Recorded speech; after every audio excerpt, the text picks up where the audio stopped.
so much. Also here with us today, so we're gonna have a golden handshake after this. But before we proceed, I would like to welcome also to Miss Bragina. Am I pronouncing your name correctly? Bragina, all the way from St. Petersburg. Lyudmila Bragina. Yes, Lyudmila Bragina.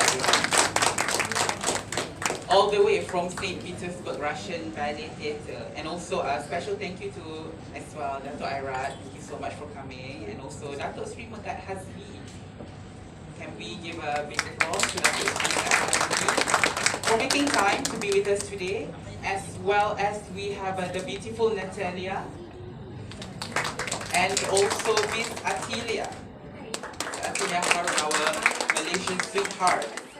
And also, we're pleased to have a small exclusively selected media friends today. We have from TV3, we have from Malaysia SME, as well as Sinar Harian Rentak Sejuta, and also Raw Report. Thank you to all media who eventually get your time to be with us today. Now, before we proceed, this is an open table, yeah? This is an open table. Everyone can actually speak out and show their experiences and just relax and chit-chat a little bit more about the civil beauty. Alright? Now, before we begin, I would like to invite Audrey, Kwan, and Shannon to say a few words of welcome to our Russian friends. I believe we start with Shannon first. Okay?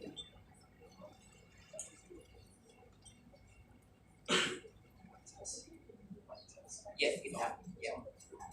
Thank you so much for your presence here, especially for Timur and Megat as well.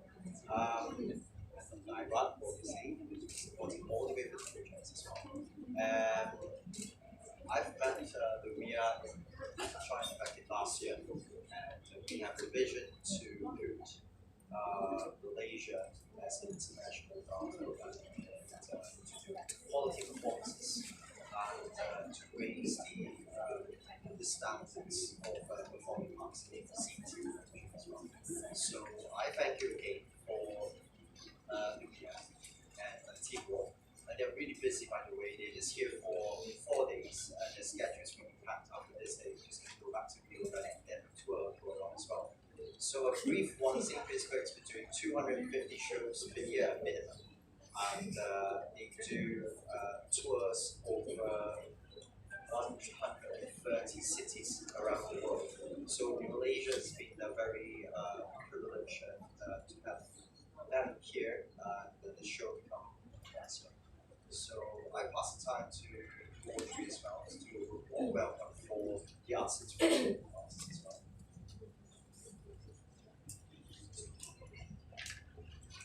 Thank you everyone for coming. We are very pleased to host you today, and we really appreciate your presence here. Thank you so much. All right, thanks, Audrey. Okay. Now, Shannon, can I just pass the microphone to you to actually begin our discussion in regards to the overview of the Malaysian performing arts industry? I mean, from your opinion, and also what you would like to say about this. Malaysian performing arts industry market, we are still in a very beginning stage to cultivate the stage, whereby artistry can more exposure, to expose to more scenes to the public in terms of the gap between the business, the artistry, and the bureaucrats from corporations, government, and also education as well. For not just Malaysia, but in general in Asia, when we talk about education, it's academics, it's more to theory in a sense.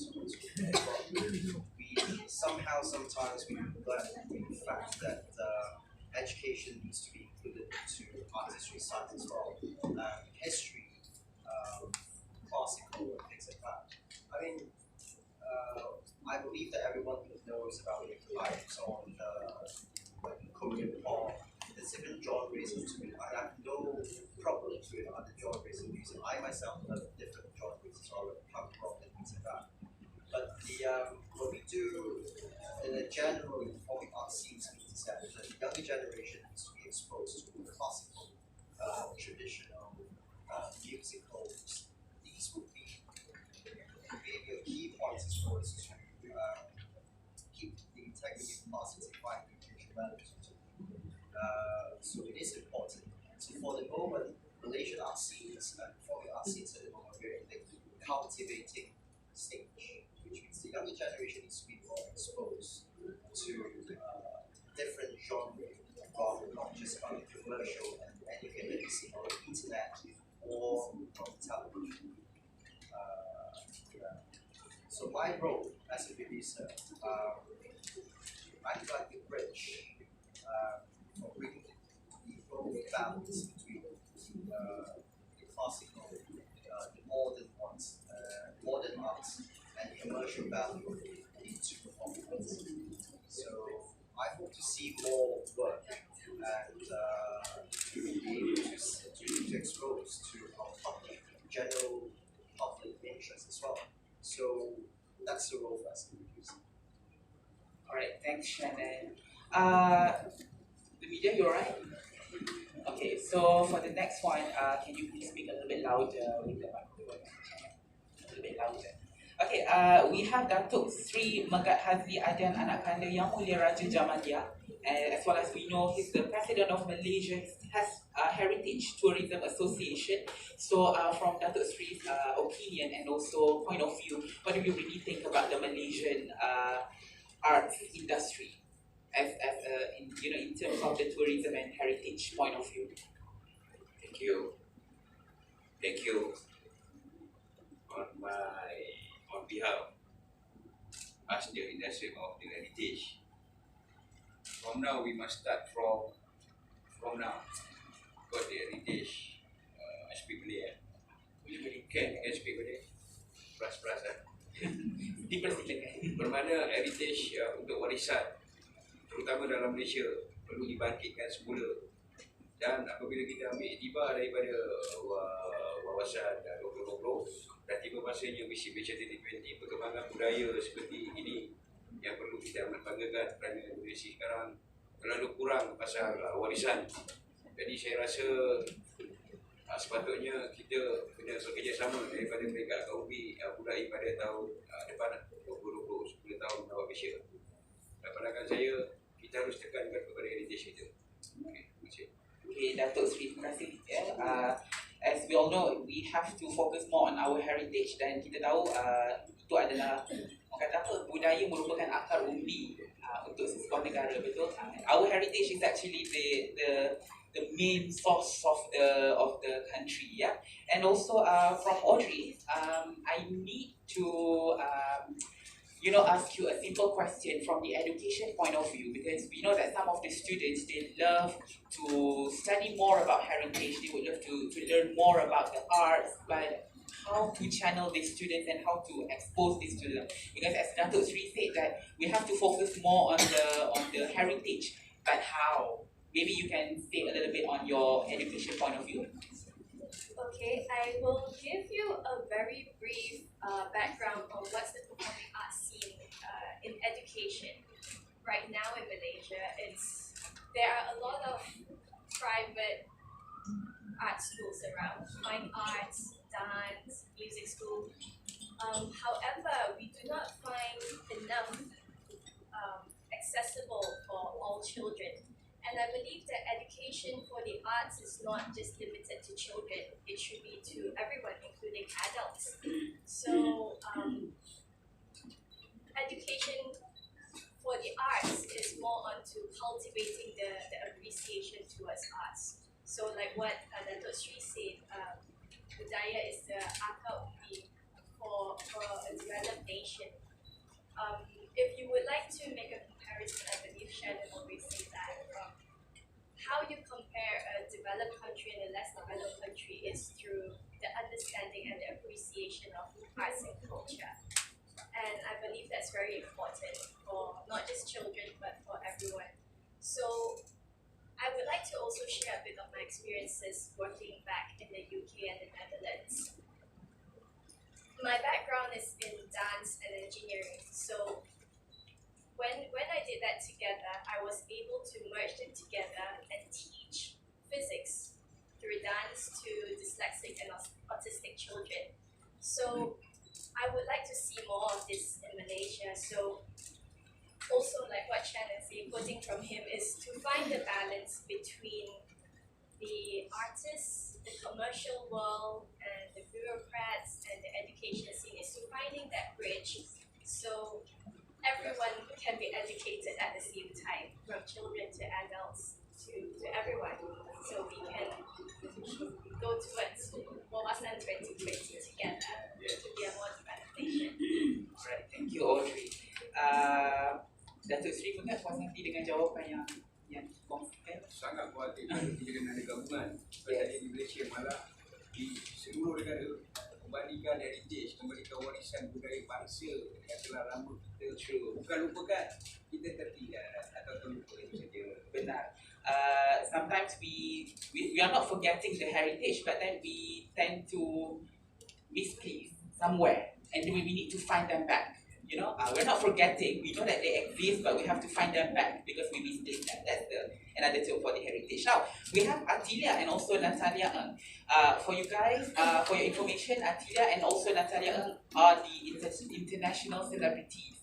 Also, Natalia, she has been to many film festivals all around the world, right? All right. Okay, so I'm gonna begin with Natalia because kita ada opinions from Audrey talking about the education. Also, Shannon is talking about the overview, as well as Datuk Sri is talking about the heritage culture, Malay heritage culture. Now, we would want to know from the celebrities' point of view, right? What do you want to share, and also your point of view regarding the Sleeping Beauty coming to Malaysia, and what do you really hope for this performance and going to bring to our industry, all right? Can we begin with Natalia or Atilia? Atilia first. Yeah. First and foremost, I'm super proud to be sitting across from you. Yeah, the theatre has been around since the 90s, and it's been around for I think about 20 over years already. And as a Malaysian, I'm very proud to have you guys here. And as an artist, it will be my honor to actually share all these stories on my social media as best as I can, because as I think about the culture and about the arts and heritage, you guys have said it and everything is already on the dot. And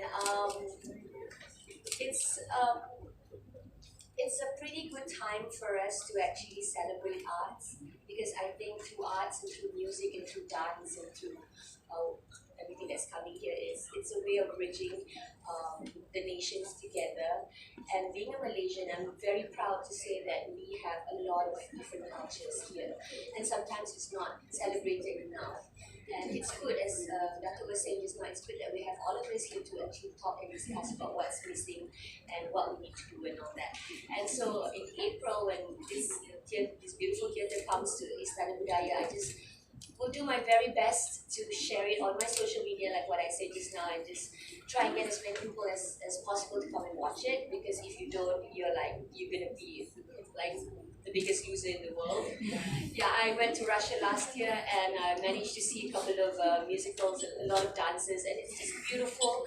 And I just feel like we have to actually watch that and try and relate with what we have here, and try to actually not copy, but try to learn, because I think arts is borderless, it's limitless, and it's time for us to exchange ideas and what we know from each other.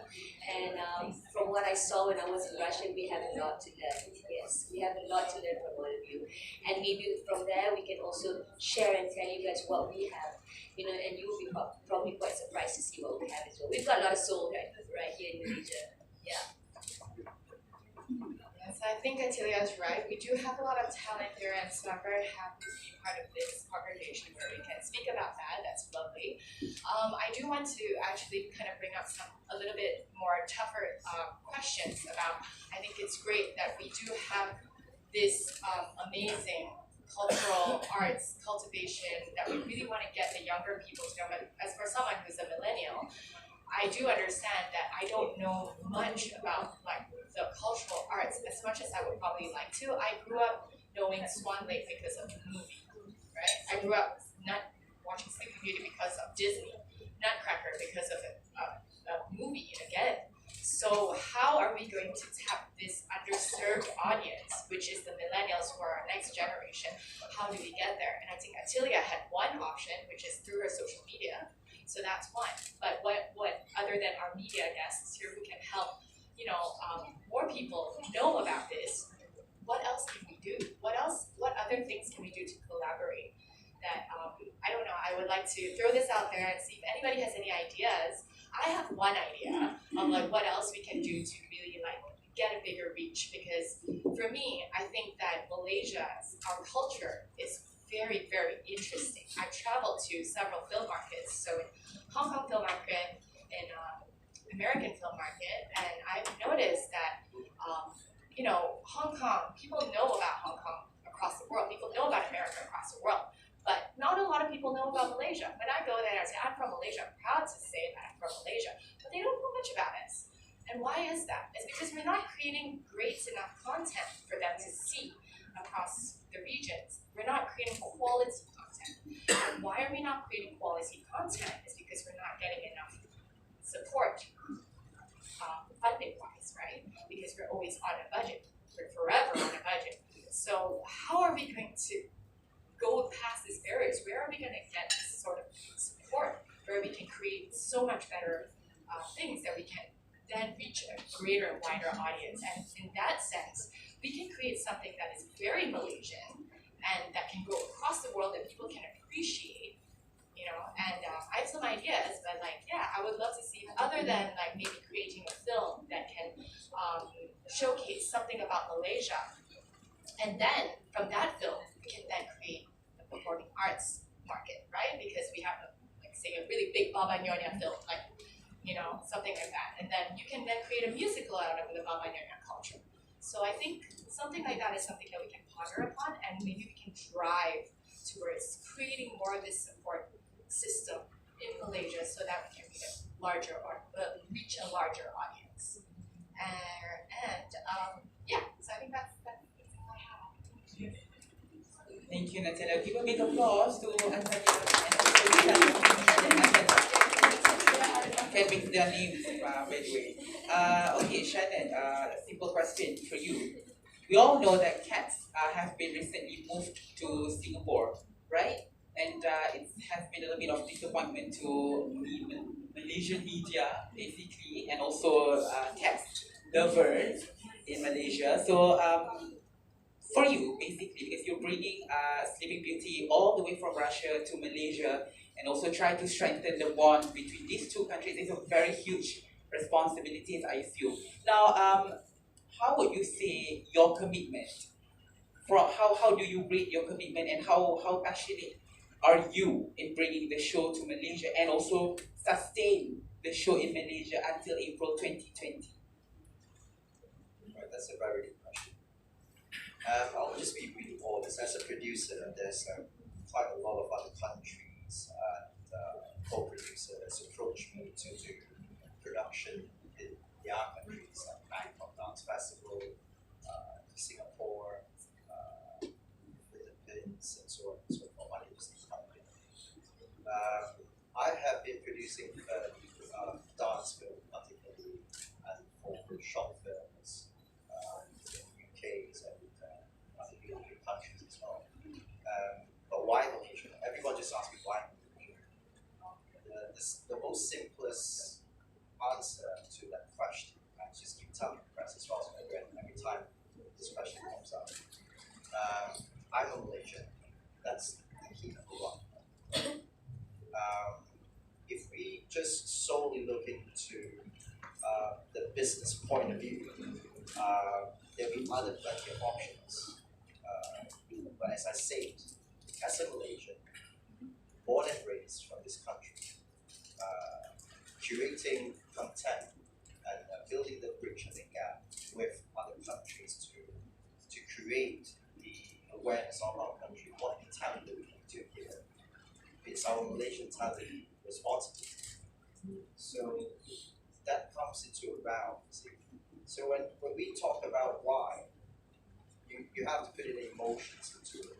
So if we solely look into just the business content, then obviously this is not the option. So back to the question, it's that as long as that we can continue to work with different parties, like not just sponsors, like funds. We always talk about funds and sponsors. Sometimes there are other ways, which is to create the value for different parties. So I think it's still about the balance between both worlds. So as long as we think that the business content is not the whole, then we can see the meeting grounds, we can see the green room. So as a producer, as a Malaysian, I think the responsibility is to consistently bring in more international content and to have this sharing opportunity with both countries. And when I started this project and I met with Dr. Ayrat, we had so much conversation about curating the bridge between both countries of sharing culture. It's not just about us learning from other countries, but it's also for us to project what we have, what the talent that we've got. Shortly, I think we will be showing some films, some teaser of what we can do. I mean, this is like what we have mentioned before, curating the quality content. So we need still a whole ecosystem to it. What we need to do is to create this ecosystem, but not to just focus solely just on the business side of it. So I think that's about it. Yeah, so to sum up, you're just focusing more not on the business content but also emotions, being patriotic. Alright, being patriotic because we are Malaysian, so the show has to be in Malaysia. Alright, that is why we have Datuk Sri Megat here to actually, like what you mentioned just now, it is not just about funds and sponsorships, it's about connections with the parties from Malaysia, and that is why we have Datuk Sri Megat here. Jadi Datuk Sri, saya nak bertanya juga mengenai kepentingan persembahan yang bertaraf antarabangsa seperti ini, because we know that we have Swan Lake used to be performed in Malaysia and also Phantom of the Opera, dan kali ini kita ada Sleeping Beauty. Jadi pada pandangan Datuk Sri Megat sendiri, apa kepentingannya mempunyai sebuah persembahan bertaraf antarabangsa sejajar dengan Visit Malaysia 2020 next? Terima kasih. Satu soalan yang betul-betul saya kena jawab. It's very important. Bila kita buat satu gabungan, bila kita gabungan satu rahsia warisan persembahan budaya seperti dia punya Lyudmila Bragina. Sebab lidah saya dah pendek selalu cakap. Jadi sekarang ni, ini satu-satu gabungan yang terbaik. Bagaimana nak gabungkan warisan bangsa Rusia dan Malaysia supaya anak-anak bangsa bersama merasai apakah budaya seni yang ada dalam jiwa. Antara irama dan lagu tidak dapat dipisahkan. Macam mana kita nak menjiwai daripada muzik datang ke hati dan warisan akan terus diwarisi. Ini yang ramai tak faham tentang warisan. Maknanya budaya ini dapat menyatukan bangsa, dunia dan negara. Kalau ini tidak diwarisi, maka dululah kita menyebar bumi masuk air. Jadi saya sarankan perkara-perkara yang macam ini, terutama dalam Visit Malaysia 2020, sepatutnya perlu ada gabungan dunia bersatu di bawah Malaysia. Bagaimana nak menyatukan 1001 rahsia budaya yang ada dalam dunia. Kalau kita dapat 10% daripada situ, maka kita berjaya menyatukan warisan bangsa melalui Malaysia. Jadi kepentingan yang perlu ada, kita bermula daripada sekarang, bukan saja daripada segi media, bukan saja daripada segi networking, bisnes ataupun, kita mesti mulakan. Dan saya ada satu idea untuk kita persembahkan, bahawa kalau dekat sekolah kita ada persatuan ibu bapa, kita ada persatuan sejarah, persatuan geografi. Apa kata kita beritahu kepada pihak-pihak yang tertentu yang berkenaan bahawa satu warisan, persatuan warisan perlu ada di peringkat bawahan hingga ke atas. Sehingga atas dah ada, bawah tak ada. Kan? Jadi saya rasa cadangan untuk mengadakan persatuan pelancongan sekolah-sekolah di peringkat bawah dan atas supaya terus kepada budaya dan seni perlu diadakan. Jadi I don't know what to say about heritage, but this is my dream. Our heritage come from Malaysia to all country. It's become from Malaysia because Malaysia adalah satu unik, satu negara yang mempunyai pelbagai bangsa, budaya dan culture demokrasinya dapat menyatukan semua, apatah lagi negara yang satu-satu. Jadi Malaysia adalah satu negara yang unik walaupun sebesar jagung, tetapi rahsia dia Malaysia punya rakyat yang tahu. Okey, terima kasih. Okey, ada soalan daripada lagi. Saya tu cara yang sangat-sangat bagus. Yeah. And I do have another question.